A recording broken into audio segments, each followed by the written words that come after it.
Did you know that under the Nigerian law, an individual can claim ownership of a property that they have been occupying over a certain period of time, even when they do not have legal right to that property? Shocking, right? That is why, as a property owner, it is very important that you understand the concept of adverse possession and how it works here in Nigeria. This video will provide you valuable insight on the concept of adverse possession and how you, as a property owner here in Nigeria, can protect yourself and your property from adverse possession claim. In case you're meeting me for the first time, my name is Chris Asika. I'm a private real estate consultant based in Port Harcourt. If you are a returning subscriber, welcome back to our channel. We celebrate you and we're happy that you are here. If you are new to this channel, please do well to subscribe to our channel. Click on the bell notification so you'll be notified when we post new videos, and also do well to give this video a thumbs up.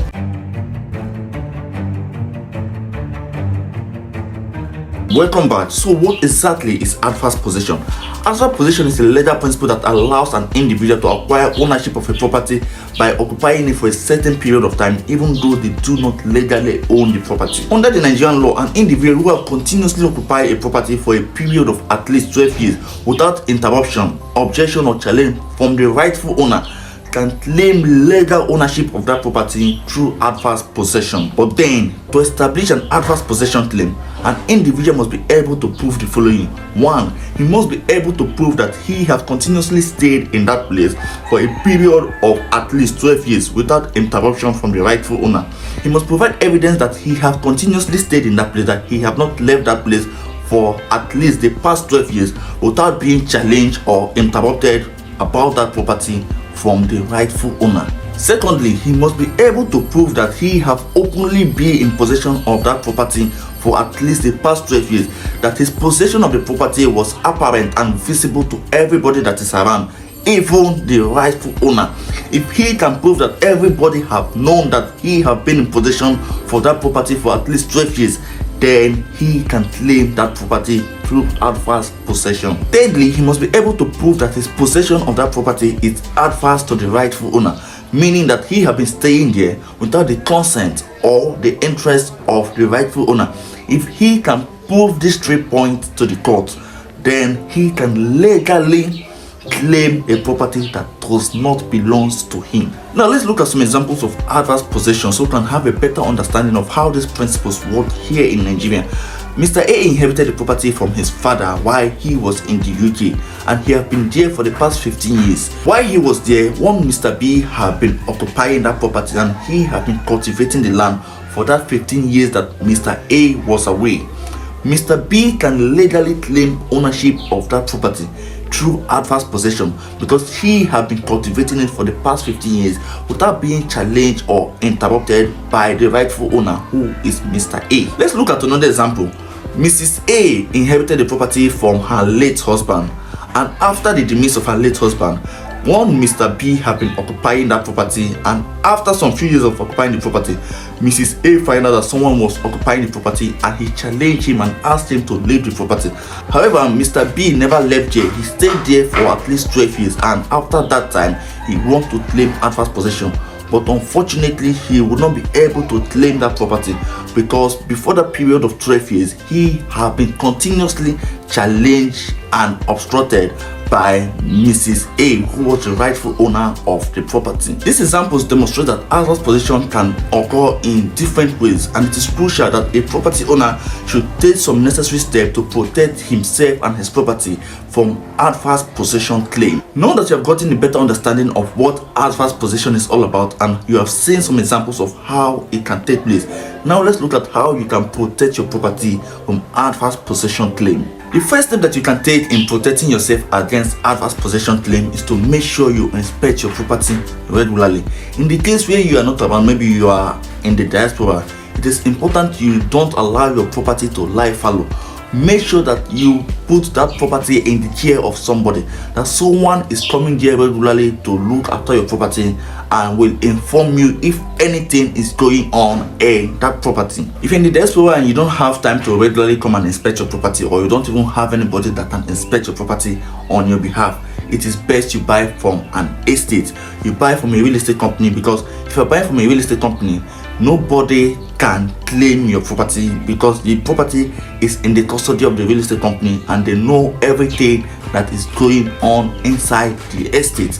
So it is best you buy from a real estate company if you know that you are not around to inspect your property regularly. The next step you can take is to make sure you evict anybody that is staying in your property without your consent. I know sometimes people might get stranded and they may decide to occupy any property they feel is empty, but then if anybody occupies your property without your consent, that person is a danger. Make sure you evict such a person. And even if you want to give your property for someone to occupy for the period of time, maybe to put in that place, it is better and it is best you give it to somebody you know and you trust. The next step you can take is to make sure that there is a third party that knows about that property that you bought. A lot of people spend a lot of money to acquire property, and if anything happens to them, that is the end. It is either the person who sold the property to them will claim the property, or maybe someone that is staying around here will claim ownership of the property. If you are buying a property, we don't pray anything bad happens, but then there are some things that are inevitable. Death is inevitable. So it is important you make sure that there is somebody that knows about that property that you are buying. If you are a man, make sure your wife knows about the property you are buying. If you're a woman, make sure your husband knows about the property you're buying. If not, if anything happens, the children you have been laboring for, they are not going to inherit your property. An outsider, a stranger, will be the one to inherit what you have labored for. So make sure that there's a third party that knows about that transaction.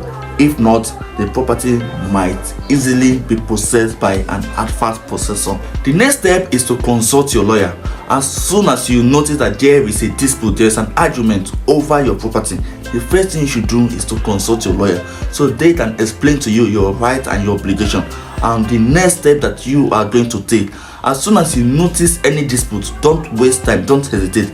Please rush and consult your lawyer.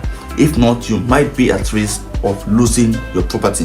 The next step is to make sure that you have the right documentation for every property that you are buying. If you are buying from an individual, make sure that you have a deed of conveyance that conveys that property to you, and make sure that the property is surveyed. Make sure you have a survey plan for the property. If not, if you do not have a survey plan, the person, your neighbor, can easily claim that your property is part of his or her property. But if you have a survey plan that shows the exact description of your land, the shape and the size, then it will be very difficult for a neighbor to claim the property. The next is to secure your property. You have actually spent a lot of money acquiring that property. Please make sure it is secured. If not, that man or woman that property of yours is more important to will help you and keep it well. Make sure you secure your property. How do you secure your property? Make sure that the property you bought is fenced and gated, and make sure that the gate is always locked. If you go to some places in GRA Port Harcourt, there are a lot of properties that have been fenced and gated, and there are security men that are watching those properties. Empty land that there is no building, but there are security men that are watching those properties every day, and they are paying them on a monthly basis. Why? The people that are doing this, are they stupid? Oh, they are not stupid. They are guiding against adverse possessors. If you have the money, go a step further by installing CCTV camera. Don't just leave your land or allow your property to lie fallow. If you're not there to watch over your property, make sure that there is somebody there that is looking over that property. If not, something may go wrong in your absence. In conclusion, adverse possession is a legal doctrine that allows an individual to claim ownership of a property that does not necessarily belong to him by occupying that property for a specified period of time. In Nigeria, if an individual occupies a property continuously without being challenged or interrupted for a period of 12 years, he or she can claim adverse possession of that property. But you as a property owner, you can take some proactive steps in preventing your property being claimed by an adverse possession. And some of them are making sure that you evict anybody that is staying in your property without your consent. 2, engage a lawyer whenever you have an argument or any dispute with anybody that is occupying your property. 3, securing your property. Make sure your property is secure, fence it and make sure it is gated. 4, make sure you have the right document for your property. By following this step, you can be rest assured that the property which originally belongs to you will continue to remain yours. Thank you for watching this video on adverse possession, and if you have any comment, please do well to drop it on the comment section. And if you have anything you want to say, or maybe you have anything to add to what I've already said, please, I would like to interact with you. Drop it in the comment section. If you're yet to subscribe to our channel, please Do well to subscribe to our channel, click on the bell notification so you'll be notified when we post new videos, and also do well to give this video a thumbs up. Till I come your way next time, my name is Chris Aseka.